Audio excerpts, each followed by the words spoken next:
અત્યારે દેશભરમાં લોકસભાની ચૂંટણીનો માહોલ છે, ત્યારે વડાપ્રધાનની આર્થિક સલાહકાર પરિષદનો એક રિપોર્ટ સામે આવ્યો છે, જેમાં ધર્મના આધારે વસ્તીની વિગતો જાહેર કરવામાં આવી છે અને તેમાં જણાવવામાં આવ્યું છે કે દેશની આઝાદી બાદથી 1950 થી 2015 વચ્ચે હિન્દુઓની વસ્તી ઓછી થઈ ગઈ છે.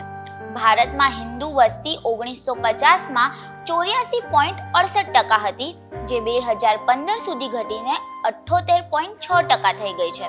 આમ આ સમય દરમિયાન હિન્દુઓની વસ્તી 7.82% ઘટી છે, જ્યાં મુસ્લિમોની વસ્તીમાં ઓવરઓલ 43.15%નો વધારો જોવા મળ્યો છે.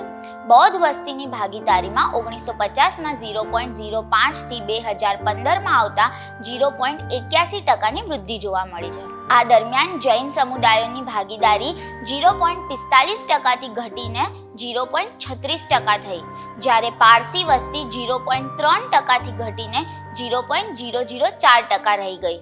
લોકસભાની ચૂંટણી દરમિયાન આ રિપોર્ટ જાહેર કરવા મામલે વિપક્ષે ભાજપ સરકાર પર આકરા પ્રહારો કર્યા છે અને ધાર્મિક વિભાજન કરવાના આક્ષેપો કર્યા છે.